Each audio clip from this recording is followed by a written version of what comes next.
Chapter 2: Human Needs and the Self. Quote, I've always had this sense that something is missing. It's like a hole or an emptiness. I can't describe it really. End quote. Tom.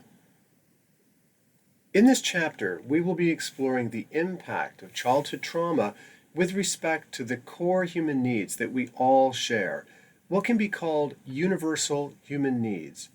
And we will look at one of these needs in more detail, the need for a positive or secure sense of self. The discussion will be much more than academic because you will have opportunities to explore your personal experience and development with respect to these ideas. Universal human needs and the effects of complex trauma. In the mid-20th century, a psychologist named Abraham H. Maslow was creating a revolution in our thinking about the connection between universal human needs, psychological problems, and personal development. Up to this point, psychological difficulties had often been seen as an illness, and those who suffered mental illness were in some way quite different from other members of the public. Maslow's view was that human beings didn't fall from the sky last week. We evolved over millions of years, and in particular, we evolved to have needs unique to our species. A flower evolved to need nutrient soil, the right temperature, and the right amount of water and sunshine. If these needs are met, the flower will grow. Maslow believed that all human beings evolved to have 5 core needs, and that meeting these needs was essential if an individual is going to develop in a healthy and flourishing manner. People with mental health problems are seen to be just like everyone else because they have the same core needs. However, their developmental experiences impacted them in such a way that needs, to a greater or lesser extent, didn't get met. Psychological problems can then be seen as an expression of unmet needs. You may be familiar with Maslow's hierarchy of needs triangle, depicted below, because it features in pretty much any course in the human sciences, business, art, etc. It's a model with a great deal of explanatory power in many areas, including the experience of historical trauma and personal development. Please pause the audio and look over diagram 1. One of the appealing features of Maslow's model is its simplicity. The first layer of needs to be met are physiological, needs for shelter, food and water and warmth. We then look to have needs for physical and emotional safety met. You must experience basic safety in order to be able to play, form intimate relationships, be creative, or work productively. When I can be reasonably sure I am physically and emotionally safe from harm, my need for love, affection, or belonging arises. When this area of need is met, I can focus on a need for self-esteem, self-worth, self-love, self-expression. Having the need for self-esteem met in a basic way provides a secure place from which I can develop and express my natural abilities to the fullest extent possible. This is self-actualizing. Some people challenge the idea that needs exist in a hierarchy, i.e., that more primary needs must be met before higher needs become important. The idea that core human needs exist is less challenged, although some people want to argue about how many core needs exist and how to describe them. Maslow's model of universal human needs is not the only way of looking at this area. Perhaps you have a view on these issues. Human beings evolved in such a way that infants and young children are dependent on caregivers for a very long time. This has to do with the fact that we have large brains compared to the rest of the animal kingdom. We have to be born at a period of gestation when our brains are quite underdeveloped. Otherwise, the process of birth would be impossible. A newborn deer can be on its feet within minutes, but it will take us about a year for our brains to coordinate our balance so that we can stagger around. Much of our brain development must take place over many years after we are born. Meanwhile, we are very dependent on our caregivers to meet our needs. But how does Maslow's view of core human needs help us understand the impact of childhood trauma? 1. As an infant and child, you depended on adult caregivers for needs such as safety, love and belonging, positive self-esteem, and self-expression. Abuse, neglect, and abandonment compromise our ability to get these needs met. As a result, those who experienced childhood harm often come into their teen and adult years continuing to feel unsafe, unloved, and struggling with self-esteem or self-expression. Maslow's hierarchy of needs is progressive. This means that lower needs have to be reasonably met before a person feels the confidence to work on getting higher level needs met. For example, if all your energy is going into staying emotionally or physically safe, it's difficult to focus on needs for self-esteem or self-expression. 2. Maslow tells us there is a close connection between unmet core needs and painful psychological symptoms. Later in the guidebook, we will explore common psychological problems of complex trauma, but we need to see that these symptoms are closely tied to unmet needs. Psychological symptoms such as depression and anxiety are important to consider, but they are symptoms, an expression of the problem. If we are going to get closer to the underlying problem, we need to see how your needs didn't get met in childhood and in what way they continue to be unmet today.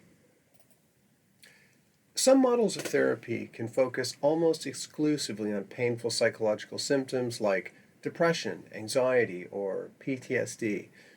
This is important, but it is not adequate for the purposes of this program. Overcoming the effects of childhood trauma is not just about reducing such symptoms.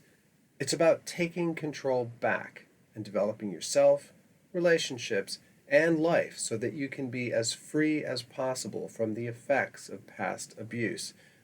A feature of this goal is getting your needs met better. We trust that by getting these needs met better, psychological symptoms can be helped as well. If this feels like a big project, we agree.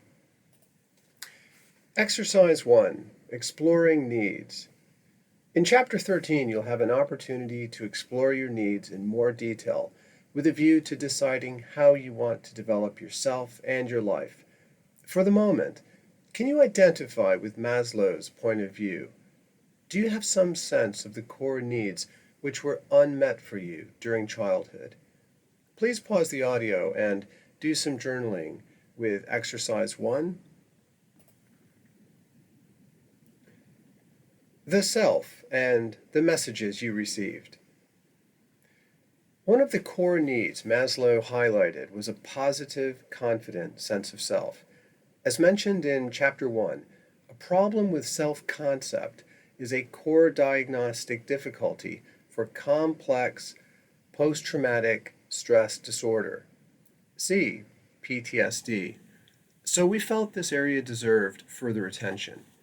We will look at how the self can develop through the messages a child receives, and we will explore what is known as the adapted self, which can be quite a powerful idea for understanding what went wrong and what recovery might look like. The language we use suggests there is something to this idea of the self.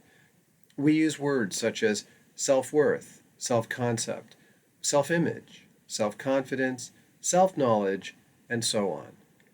But what is actually meant by the self?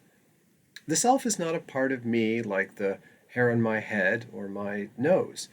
The self is better thought of as something I experience. The self is experienced typically through the pattern by which I commonly see myself, talk to myself, feel about myself, or experience myself in relation to others. If I look in the mirror and have thoughts and feelings about what I see, this is an experience of the self. If someone criticizes or compliments me, the thoughts or feelings elicited are an expression of the self. Self concept or self image are perhaps useful words to use. We can even talk about a bodily felt sense of self. The sensations I experience through my body also contribute to my sense of self. If I typically have pleasant and calm or unpleasant and agitated body sensations, this too is an experience of who I am. While we are born with a unique biological temperament, we are not born with a self concept. A newborn infant cannot even see themselves as separate from the rest of the world. As we grow up, how we think and feel about ourselves depends on the quality of relationships we have and our experience of the world. As a child, you're exposed to thousands of messages from others, including parents, siblings, other children, and teachers. These messages come through everything said to us, done to us, or in the case of neglect, what we did not receive. Dramatically different messages are illustrated below. A 5-year-old draws a picture of the family cat and shows it to a parent. 1. The child's parent looks carefully at the drawing and responds, "Wow, that's a really good drawing." 2. The child the child's parent scowls and responds irritably, "That doesn't look anything like a cat." 3. The parent tunes out the child and carries on drinking and watching TV. A 5-year-old spills a glass of juice over the kitchen table and appears surprised and upset. 1. The parent says it was an accident and then teaches the child how to clean up and properly hold a glass. 2. The child's parent responds in anger, "You useless," add harsh expletive here, "moron." A 5-year-old has not had enough experience of others or the world to have a well-defined sense of self. They will absorb the above messages from their parent in a manner which informs their sense of self. In the first example, child drawing a cat, the message received will be, "I'm a good artist," "I'm a lousy artist," or "my drawings aren't worth looking at." In the second example, spilled juice, the message received will be, "It's okay to make mistakes because you can learn from them," or "I'm a useless," expletive, "moron." If messages such as these are repeated on hundreds or thousands of occasions, the child will almost certainly come to develop ways of thinking and feeling about themselves which are consistent with the messages. And the messages we hear are not just ideas or images I absorb. They also come with emotions attached and remembered. "I am good at drawing" comes with pleasant feelings of confidence. "I am a useless moron" comes with feelings of shame or fear. Clinicians have a fancy term for explaining this phenomenon. We say that a child introjects the messages they hear. It's a simple idea, actually. All it means is that if I hear a message like "you are useless" often enough, I come to absorb it. I absorb or introject the message and associated feelings into my sense of self. Years later, if I make a mistake, even a small one, I may feel quite angry at myself or ashamed, and I will see or talk to myself in terms of being useless. The people who sent these hurtful messages years ago might not be around anymore. They don't need to be.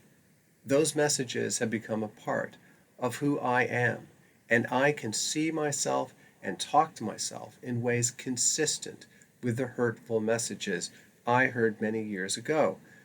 My experience of abuse or neglect is kept alive through how I typically think and feel about myself today. What was said to me as a child is not the only way I can receive messages from others. The experience of being physically abused, sexually abused, or neglected can also send messages. For example, physical abuse tends to impart the message that you are bad or you are the sort of person who deserves to be hit. Emotional neglect or being ignored sends a message like, you are not worth spending time with. As we will explore in a later chapter, people who are abused or neglected in childhood are more likely to be abused or neglected within adult relationships, something called re-traumatization. This makes sense. If I absorb the idea that I am bad and I am the sort of person who deserves to be hit, I am more likely to accept being in an adult relationship with someone who induces bad feelings or hits me. Some may have experienced severe and sustained abuse through multiple childhood relationships, so they will have received very few positive messages to counteract the abusive ones. However, others will have received mixed messages, many harmful to their developing self-image, but others which were supportive. There may have been an abusive person you encountered, but this was counterbalanced by someone who supported your sense of self. Our developing sense of self is often not simple in this respect. Samuel, an individual who experienced severe emotional neglect, expressed this issue well. Quote, I was the black sheep of the family. Everyone either ignored me or shouted at me, but in year 5 there was this teacher who liked me and really encouraged me. That meant a lot. End quote. Exercise 2. Exploring the messages you received. Please pause the audio and complete exercise 2. Completing the above exercise will hopefully help clarify which sorts of harmful messages were most pronounced for you during childhood. Let's see if we can take this a step further and consider how these messages got introjected. In other words, have you absorbed these messages into your sense of self?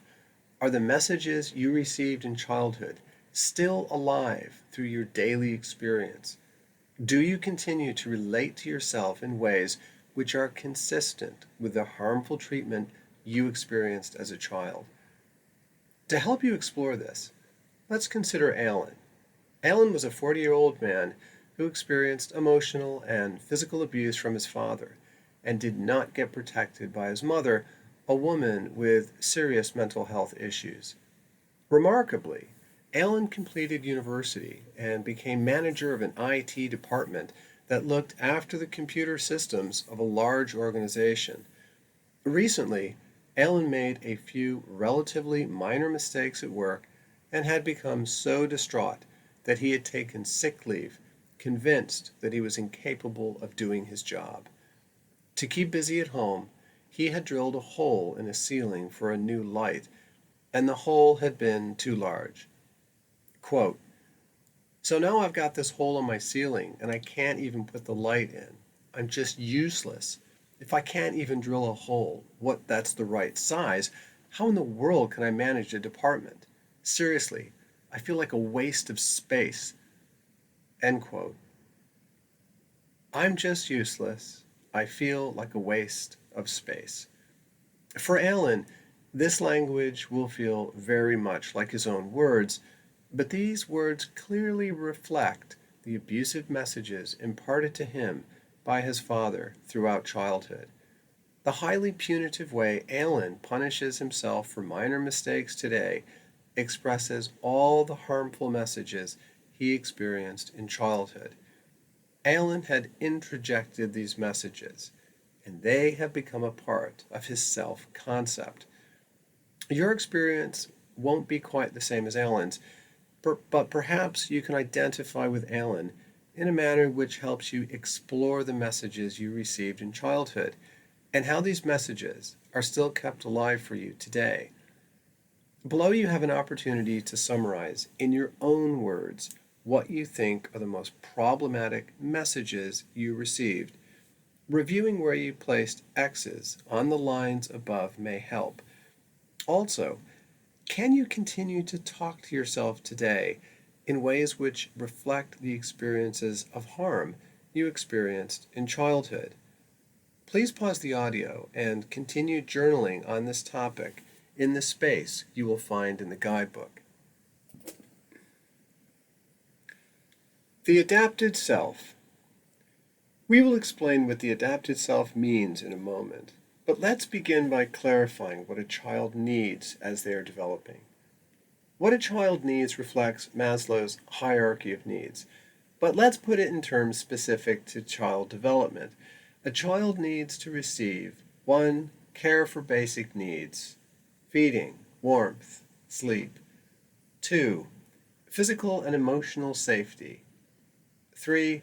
Affection, acceptance, and a sense of belonging. And 4. Recognition. I see and value you.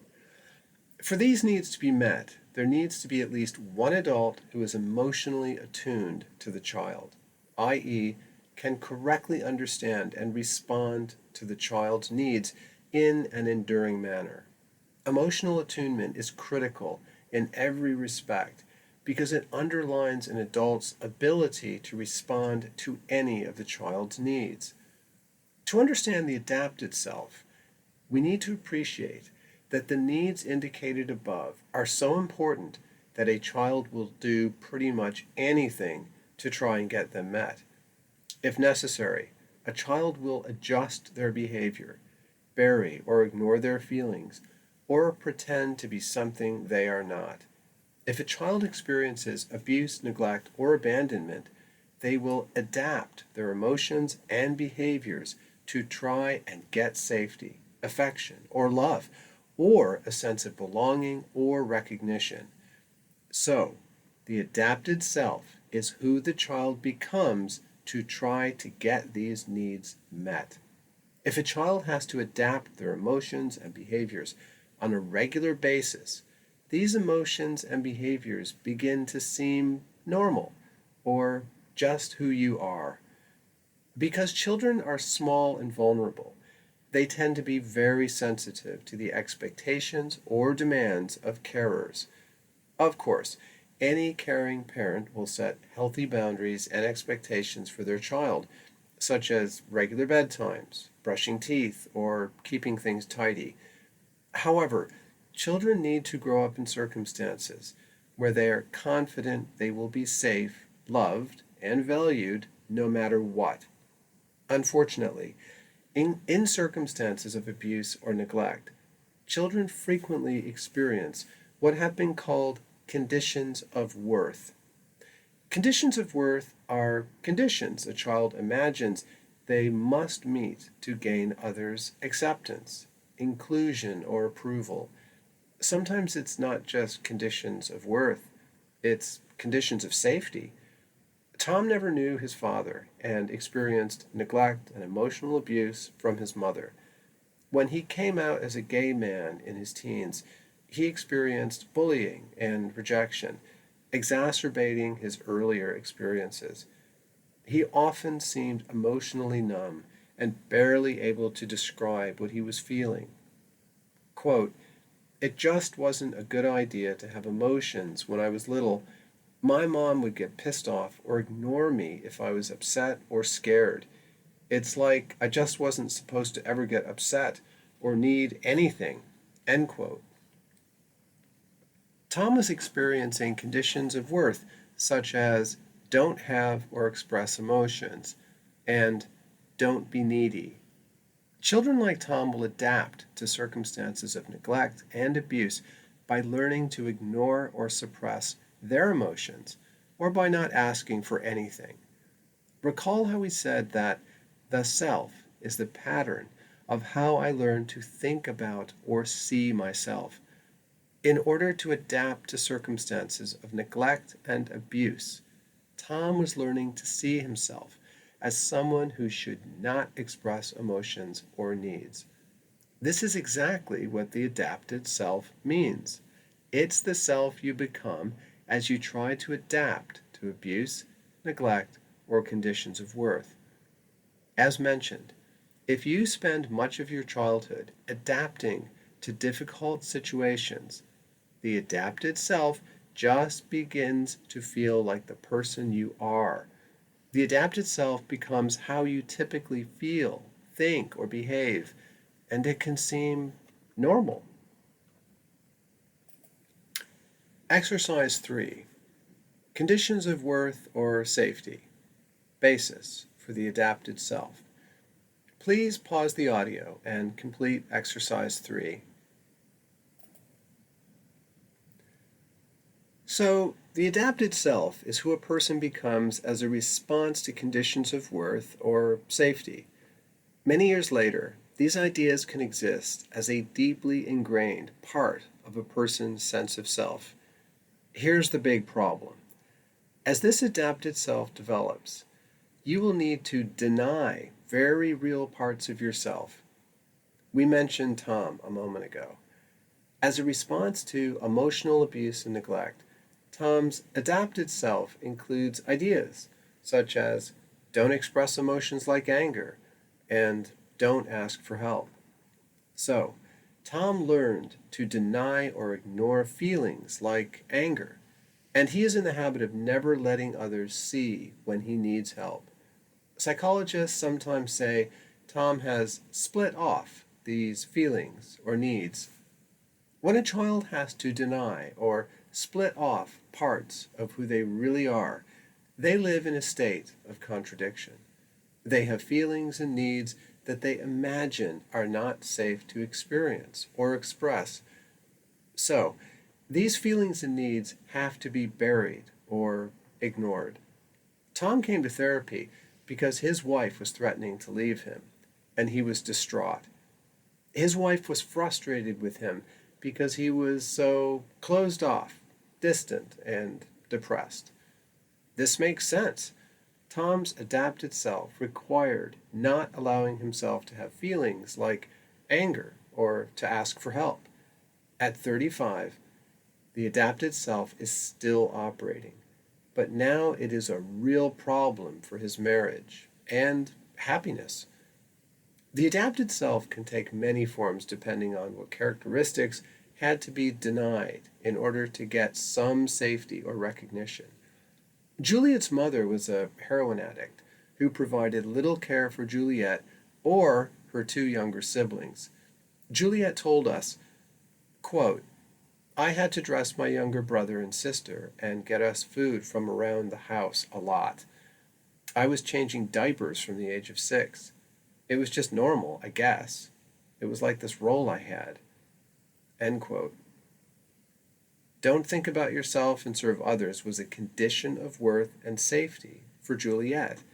It gave her a role, but she had to deny the part of herself that can be assertive or receive care. As an adult, she is submissive, unable to express herself, depressed, and has relied on eating disordered behavior for many years. John was physically and emotionally abused by an alcoholic father. His father modeled and taught aggression, and John got the idea that if he was going to receive any respect, attention, or affection, he would need to be a fighter. Quote, I was often in trouble for fighting, and I got thrown out of school at 15. The odd thing is, I'm not really an aggressive person. I mean, I don't really want to hurt people. I don't even like conflict, really. End quote. When we knew John, he was largely illiterate and was learning to read and write through adult education. He'd done time in prison a few times for theft. He had plenty of acquaintances, but no close relationships. Conditions of worth or safety for John were: you better fight and dominate people if you want respect or importance.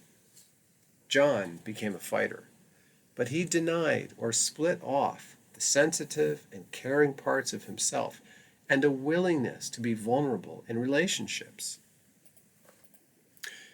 Children often deny or split off parts of themselves because the alternative would mean losing a relationship to the person who is supposed to care for you, the person you are meant to bond with.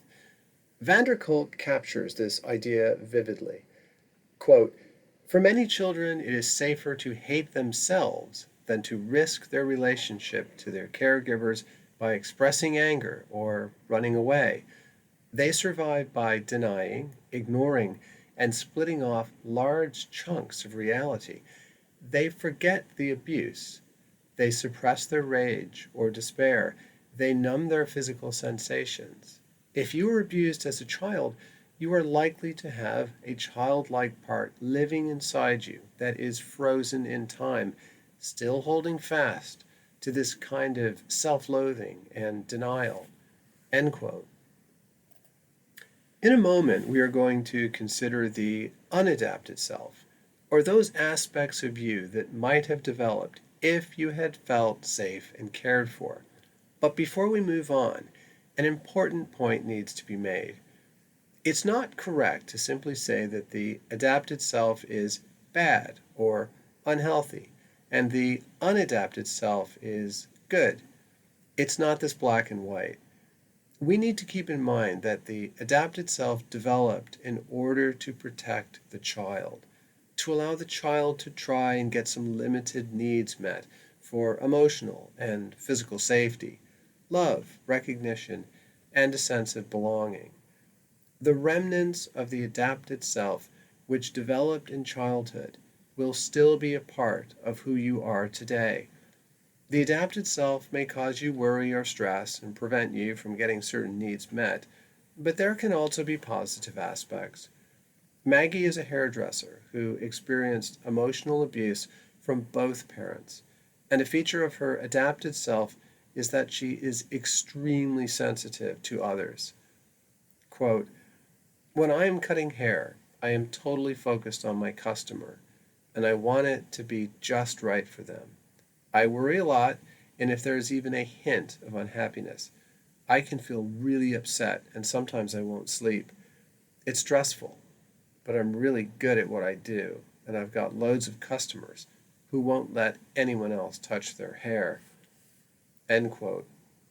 Recovery for Maggie will need to involve seeing how the adapted self undermines her need for safety and self-esteem. However, qualities such as sensitivity and care were also a product of her childhood experiences. She won't lose these qualities. They are too much a part of who she is. So, while it's necessary to work on the unhelpful remnants of the adapted self, which are alive today, it's also important to respect and honor those positive aspects of the adapted self that made you who you are today. When speaking with people who experienced childhood harm, it's common for them to spontaneously say such things as, "I feel like I don't know who I am," or "I feel like I'm trying to find myself." In the context of our discussion, these statements take on a particular meaning. If a person spends much of their childhood adapting to abuse or neglect, they became something they have to be in order to try and get some safety or recognition, the adapted self. But who are they really? Who are they when they can let go of the defensiveness?